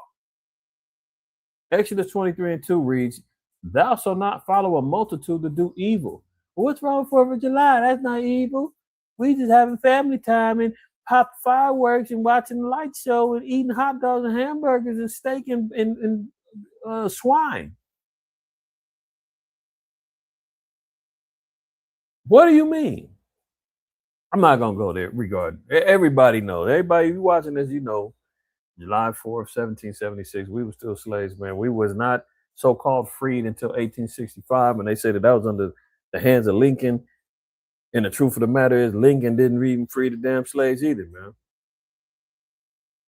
We said that for years. The white man loves to pat himself on the back. If it wasn't for Lincoln, if it wasn't for a white man, you guys would still be slaves. No. You have over 200,000 Jakes fled from the South, man, and knocked on the doors and banged on the doors of the North and said, man, you better let us in or it's going to be a problem. I'm sick of this. And guess what? Some Republican, soft-hearted Republicans say, yeah, let them in. Unless you want to deal with these problems with these niggas, then you let them in. We're gonna have to let them, be liberated. Lincoln himself said he didn't want to do that. So let's knock that off. 1776, we were still slaves, fighting rebellions, getting lynch hung, burned, the whole nine, being castrated, lands being stolen from us, intimidated. A lot of people talking about what's wrong with the fourth, man? Y'all just hating, huh? Anyway, thou shalt not follow a multitude to do evil. We don't embrace and follow after the masses. Remember, Christ even told us, wide is the gate that leads to destruction, narrow is the way that leads to life, and few there be that find it in Matthew 7 and 13. You following the crowd, you're going after what everybody else is going, you're probably going the wrong way. You got to go against the grain. You got to swim upstream like the salmon do when it's time for them to mate and breed. You got to go against the flow.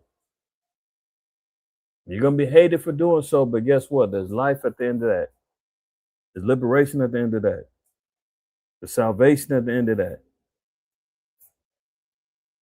So thou shalt not follow a multitude to do evil, neither shalt thou speak in the cause of decline after many rested judgment. So when it comes time for judgment and you have the ability to speak as a witness or what have you, you cannot say, I ain't, that ain't my business.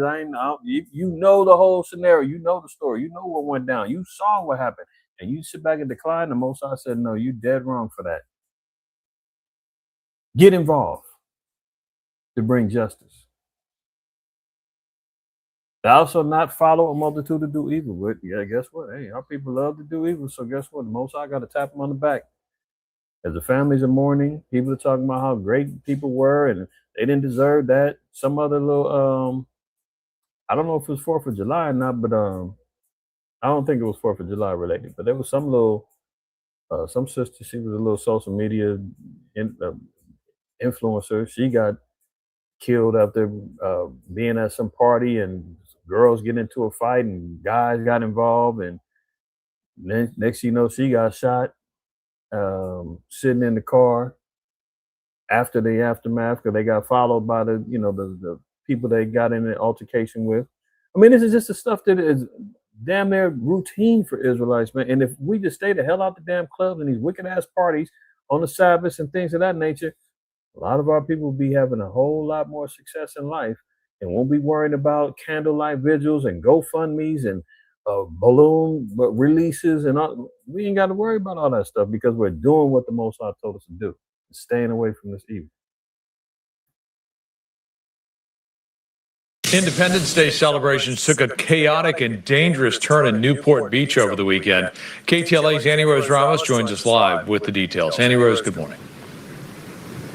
Hey, Frank, good morning to you. Yeah, police arrested just over 400 people when all was said and done. And it wasn't just teenagers, it was adults as well. After thousands of people flooded this area here, officers responding to reports of fighting, illegal fireworks, even looting here at the grocery store you see behind me, prompting a massive law enforcement response.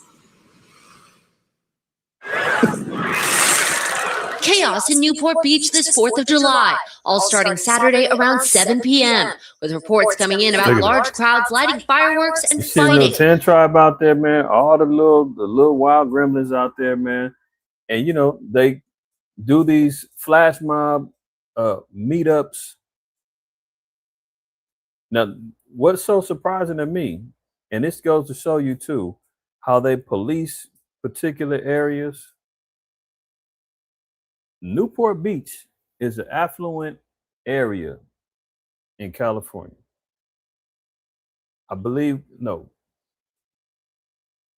Kobe Bryant, just to put a name on it. I can't remember if Kobe Bryant lived in Seal Beach or Newport Beach. I believe it was Newport Beach. So when you're just thinking about the wealth that's down there, NBA player, that's who's living down there, right? But they had this big, they little 4th of July light show, all that foolishness going on. So an invasion of youth goes down there and targets this particular area. They go down there smashing and grabbing, looting, fighting, getting drunk, all kind of madness going on, right? And I can't remember the last time when there was a chaotic scene like this where hundreds of people got arrested. When it's in our neighborhoods, when it's in our areas, and this stuff was going on, they never arrest hundreds of people and catch people in the act and all that. They always wait for the video. They go hunt them down later. They go and endanger them white folks, real estate, property, livelihood, safety.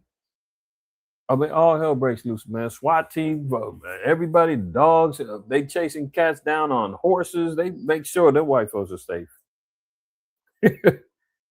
They gonna definitely be down there. Get 400 plus arrests, man, just based upon this folly. Right. But it just goes to show you, man, the uproars of the people, man, the youth just out here terrorizing. The scriptures say about monsters, women bringing forth, menstruous women bringing forth monsters, and children being their oppressors. Now, they said everybody wasn't teenagers, but the majority of people were teens. A lot of people wasn't even, they said half of the people that they arrested wasn't even from out here. These are people from different states and different areas of the state. It wasn't even from LA or what have you, LA County. So they doing these, they had a whole organized riot that they was going to take place on there. So, but guess what, man? If our people was following the law, whatever number of Israelites was there on that 4th, they wouldn't have got arrested. They wouldn't have been worried about, their parents wouldn't have to be worrying about bailing them out and doing all, if they was following after the laws and the commandments. By about an hour. All praise to the Most High for this, right? Thunderstorms forced temporary evacuation from the White House. They've just evacuated everyone off of the National Mall. You can see it certainly looks like America's block party here, and they are directing folks to seek shelter indoors. There are a list of federal buildings, including the Commerce Building, as well as museums, the African American Museum of History and Culture, the American History Museum, where folks can seek shelter from the storm. The understanding is that the show will continue on once weather permits. It's not currently raining.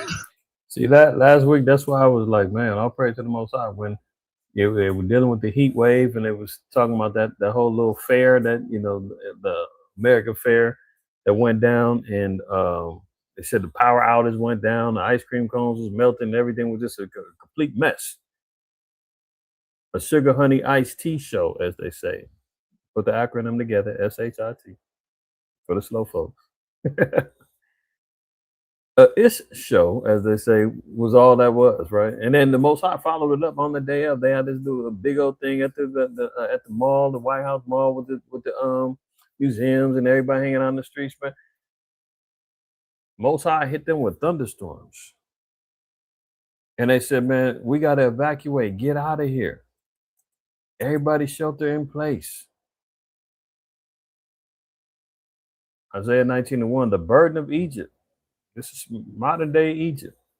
Behold, Yahweh rideth upon a swift cloud and shall come into Egypt, and the idols of Egypt shall be moved at his presence, and the heart of Egypt shall melt in the midst of it. Get out the way. Everybody shelter in place. Evacuate. That's how the Most High moves, man. That's just a preview of the Most High saying, I'm getting ready to shut all this foolishness down. The pride of America, the pride of, modern day, the daughter of Babylon and spiritual Sodom, and that's going to come to a cease. And the Most High is giving small examples of showing how he's going to shut this thing down. DC's National Mall shut down, temporarily evacuated, tell everybody severe weather, get out the house. Get out the way. Because the Most High said, I'm not feeling it. I'm not with any of this foolishness. And Esau's pride is going to be melted away.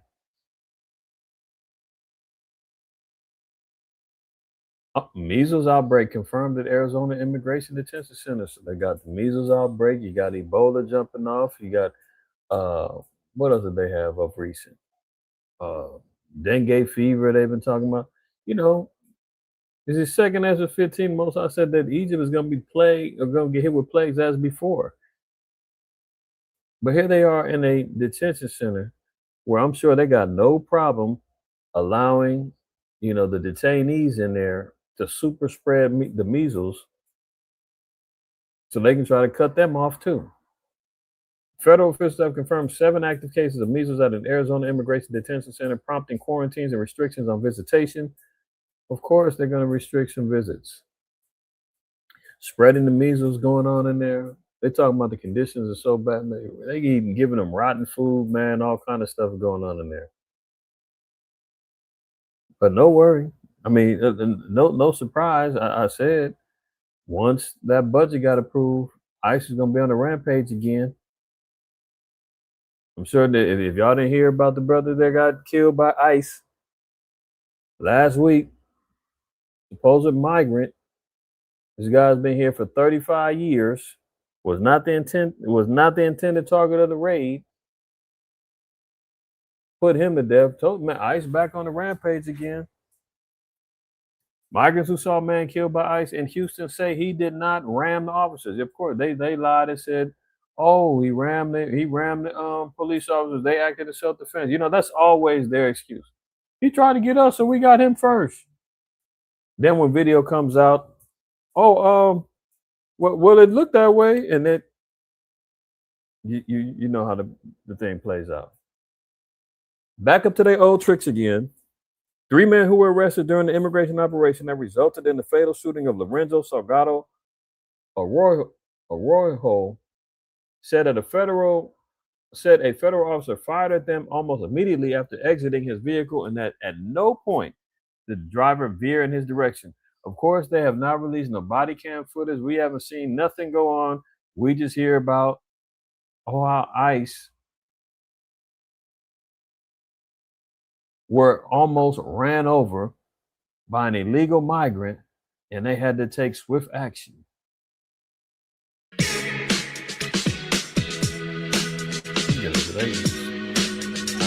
Melissa Vega at the live desk. Well, happening right now, we are following some breaking news for you out of Houston. A man is dead after an ICE agent opened fire during a targeted immigration enforcement operation. So here's what we know so far. Federal officials identifying the man as Lorenzo Salgado Araujo, an undocumented immigrant from Mexico. According to federal officials, agents were attempting to arrest him when he instead tried to get away. He's accused of ramming an ICE vehicle and attempting to run over an agent.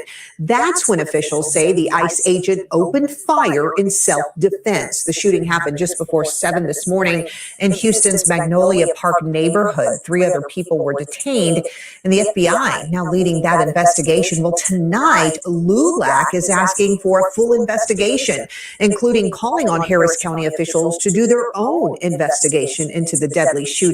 LULAC also calling on ICE to release the full body camera video. They say to make sure all of the facts and the truth is known. That is the latest from the Light Desk. Right. After the fact, they've been talking about how the guy wasn't the target of the raid. He's been a citizen for well, I don't know if he was a citizen or not, but I know they said he's been living in the U.S. for 35 years. We just seen witnesses say that he didn't try to ram the truck. ICE has yet to release body cam footage of the video. I mean, how fast were the cameras out when ICE unalived the little sodomite woman up there in Minnesota, or the man that was trying to protect the woman? Those videos was out fast. I mean, nobody had the cameras out. We don't have no video yet. Look here. ICE arrests 10,000 people across the U.S. in a 5-day span. 10,000. That's 2,000 arrests per day. Did your brother not say that budget got approved? ICE is back on the rampage. First thing they told New York, get ready. We about to go mob down on there and get back lit again over there. America's 250-year birthday. Oh, what better way than to start colonizing and reestablishing themselves? Remember the little patriot group running around talking about reclaim America? dog whistling, saying, hey, it's time to ramp it back up. Here it goes.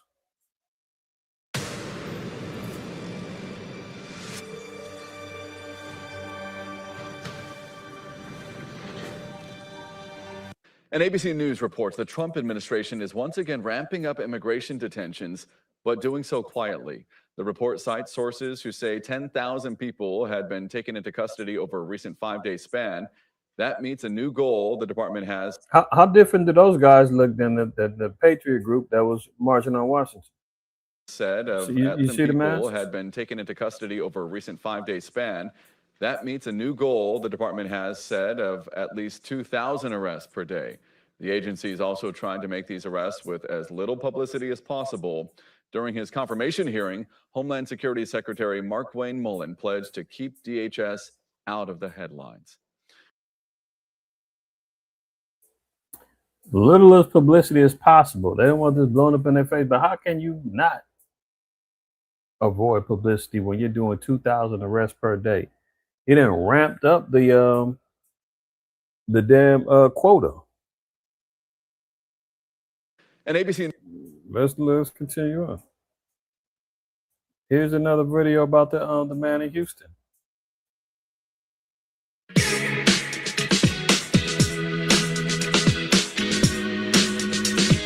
Overnight, the Department of Homeland Security admitting the man shot and killed by ICE in Houston Tuesday was not the intended target of their investigation. In a statement, a DHS official now saying 52-year-old Lorenzo Salgado Araujo, a husband and father of 3, was stopped by ICE because he resembled the target of an investigation, causing officers. Did you hear that? Resembled.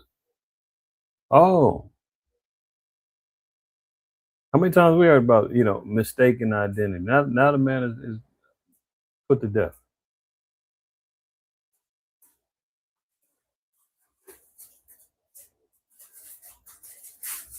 To stop his van. Salgado Araujo was then shot in the abdomen by an ICE officer, the agency claiming the officer acted in self-defense, alleging Salgado Araujo wasn't following commands and tried to use his vehicle as a weapon, although no images or video of the shooting have emerged. The Washington Post now reporting migrants who were in the car with Salgado Araujo, through statements given to their lawyer, dispute key parts of ICE's narrative. One writing, it is impossible for them to say that they were going to get run over. There were no officers in front of or behind the vehicle. They were on the sides. The shooting sending shockwaves through Houston. People have the final word. Salgado Araujo, an undocumented immigrant living in the U.S. for 35 years, was close to obtaining legal immigration status, his son said. Undocumented migrants are humans. They're demanding an independent investigation. I just want all Americans to know that my dad was a hardworking man, a family man, who wanted nothing more to put food on the table and to watch his sons achieve the American dream. Now, the ICE agents involved in this shooting also were not wearing body cameras. A DHS spokesperson blaming government shutdowns, the most recent one ending in April for the. How convenient. How convenient. No body cams, and then saying because of the government shutdown, they didn't have the budget. That money's been released for months now. How do you not have the equipment now? Why are they being motivated and dispersed out on the streets, and they're not fully equipped with all their equipment? Give me a goddamn break, man. The delays in issuing those cameras to officers. We're now also learning the county medical examiner's office in Houston has listed Salgado Araujo's death as a homicide, saying the cause of death was a gunshot wound to the torso. Michael. Yeah, there's a lot to break down there. Thank you so much for that. Overnight,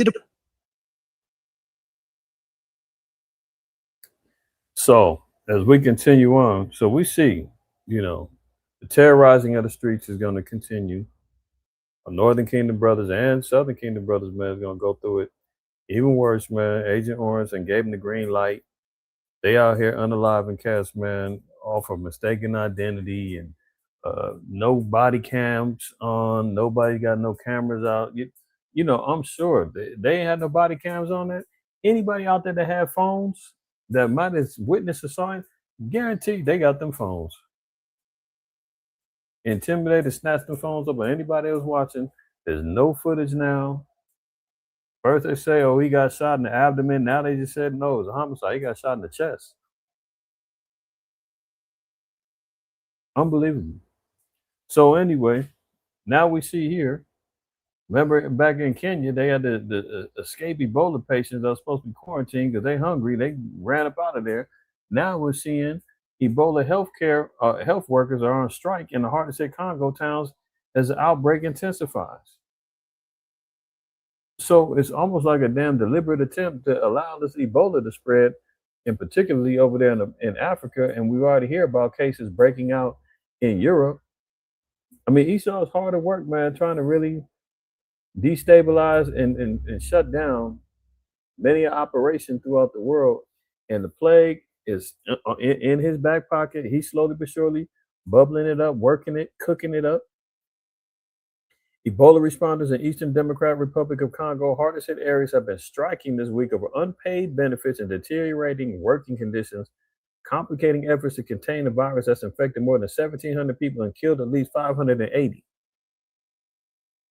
So here you got Ebola healthcare workers who haven't been getting paid, conditions are deteriorating, the damn patients in these quarantine and hospital facilities are saying they ain't getting no food.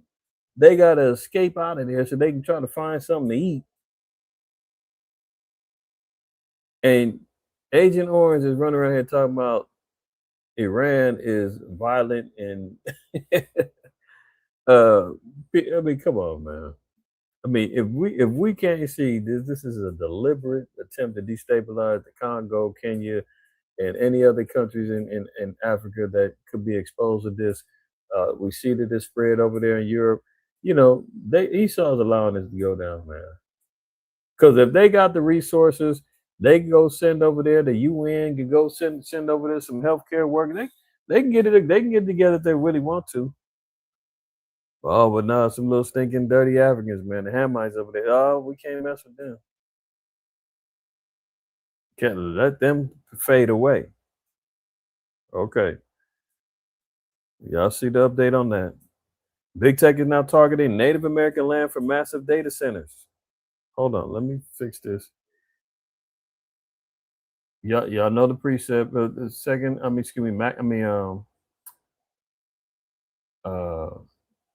Micah 2.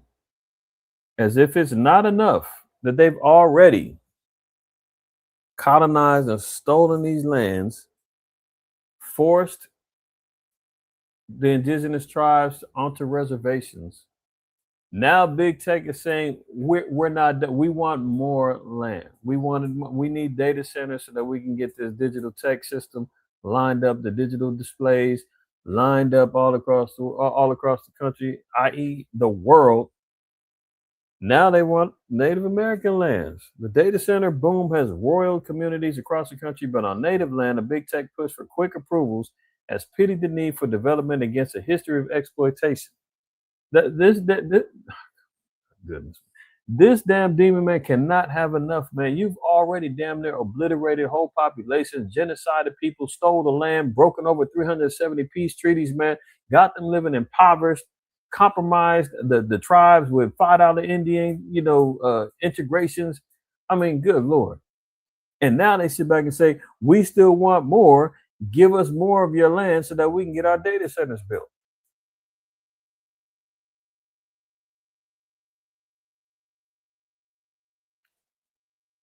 Look at this. Since its casino closed in 2017, the Caddo Nation, an hour west of Oklahoma City, has struggled. So some Caddo leaders see only hope in the data center boom. We're not poor, Bobby Gonzalez, the Caddo chairman, said. We're broke. So now you've got chiefs, or so-called chiefs, and who knows what this guy is. The compromising of the tribes and intermarrying up everything else, man. I don't know what this guy looks like, but he's willing to take a paycheck and sacrifice the lands because they've already been impoverished and broke down by Esau.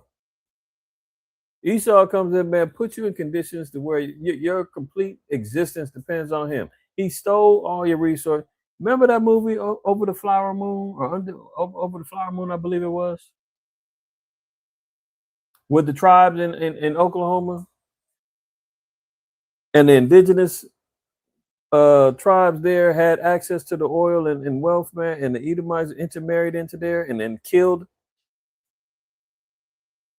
the family so that they could be the sole owners, as saying, they're now inherited into the tribes and so that they can get the land.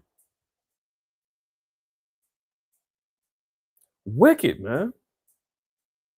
And now you got these tribes over there that I believe if it's pronounced Cato, forgive me. They're saying that they're not poor, they're broke. Who put you in that position? How did you get to that position? How are you broke now and impoverished? All roads lead to your damn oppressor. And then he slides in and says, hey, I can help you out. Give me your land and I'll give you some money. You done already stole it.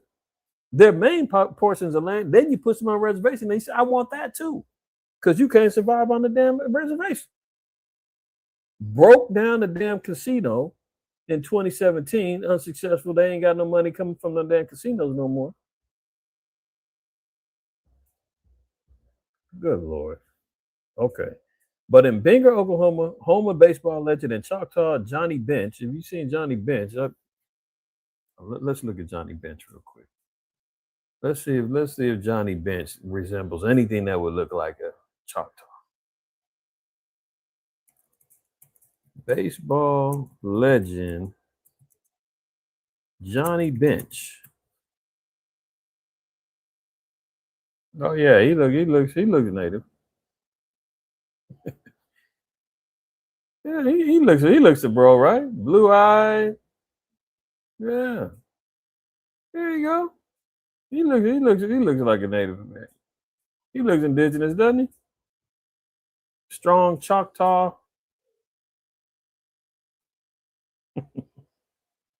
And look at him amongst other melanated. Does he look like? Does Bench sound like? Look at him. Does he look like? Okay. Does Bench sound like a damn Choctaw name?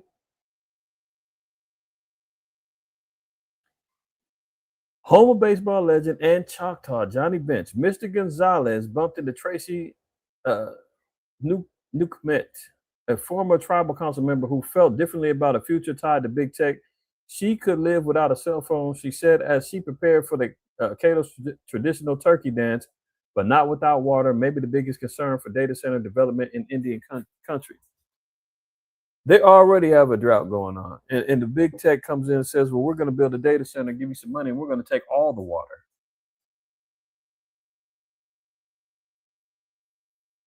Let me see if we can find Bobby Gonzalez. I'm interested in what he looks like. Bobby Gonzalez. Let's see what Bobby looks like.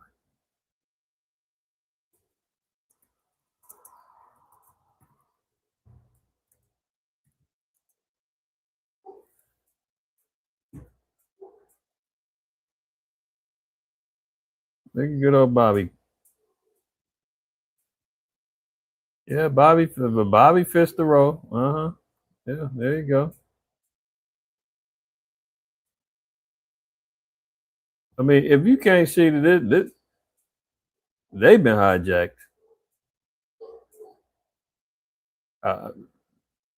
Look at this. Well, he got a little bit of a, little indigenous look on him, but I wouldn't be surprised if Bobby been compromised, man. Look who he hanging with. Look at his buddies. Look at these demons, man, amongst them. Look at this guy. Shirt white, skin completely pink, red. Disgusting. Bobby's finna sell out. Bobby's about to sell out, man. To big tech. So they want more land, more land grabs, man.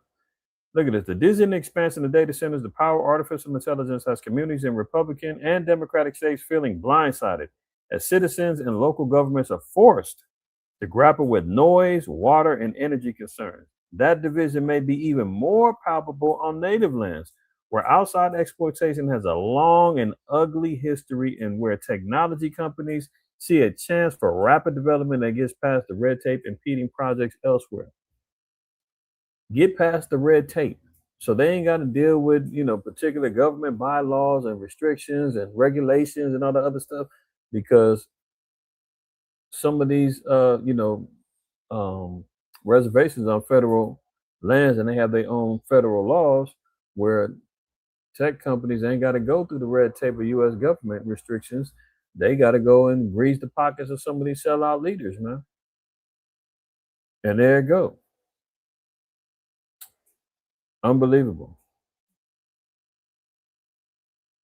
At Living Spaces, we believe in offering you quality furniture at outstanding values. Our latest collections include dining sets for as low as... Is one of the major concerns today. Heavy rains was flooding Brooklyn, New York last week.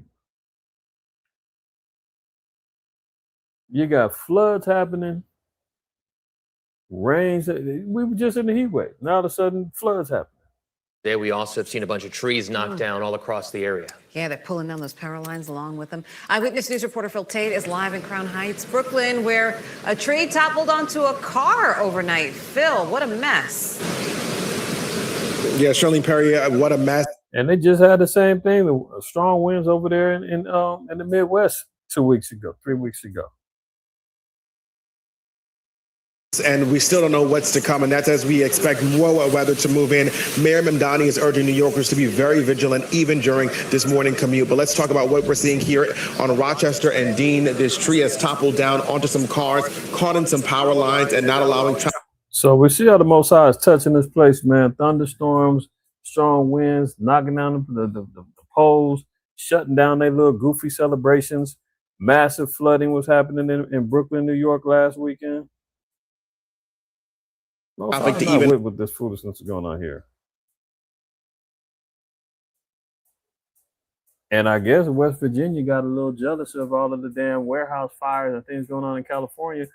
Oh, ironically, here goes a warehouse fire in West Virginia. How do they keep playing these damn ads with?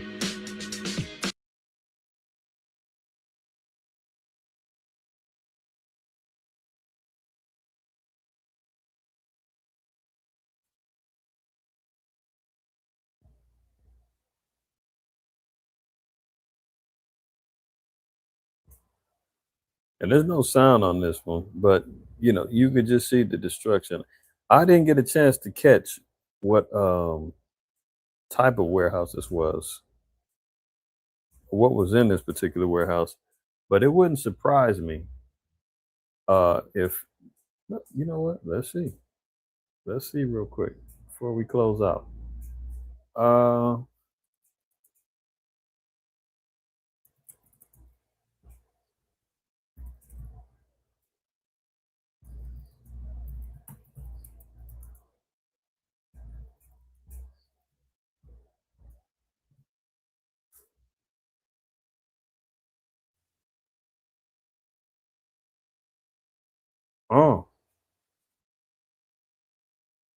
West Virginia, the warehouse that burned in Parkersburg had a history of hazardous waste fires. So whatever was in it was a hazardous waste. Environmental hazardous. Oh, all of a sudden it gets blown up. 12 buckets of hazardous waste, all of which were observed with only an indication of the hazard contained with bird droppings and dirt accumulation. Okay, point proven. There we go. Another warehouse with environmental damage going on. Hazardous waste getting burnt up. Plumes of smoke. West Virginia's got a strong population of, Edomites over there, man. Inbred stuff going on over there. But they getting hit too. Warehouse fire with hazardous waste. Wow. So, another one in the books, man. All praise, honor, and glory to the Most High, while you're outside, man. You can see for yourself, man. Everything is still bubbling at a high rate. Agent Orange says he got 1,000 missiles armed and ready to go if Iran even dares try to fulfill any threats against him. So we'll see if any of these things come to pass. I'll be staying tuned. If anything breaks that's worthwhile, I'll break the 7-day cycle with DSTM and pop in. But until then, until the next time, want to give all praise, honor, and glory to the Most High, Yahweh Shai. Always remember, fear the Most High, keep the commandments, don't shoot the messenger. And tune back in later on this afternoon, man. We're going to have a closing Shabbat class in a few hours to close out the Shabbat with brothers and sisters, man. So appreciate everybody's support and love. And till the next time, man. Shalom.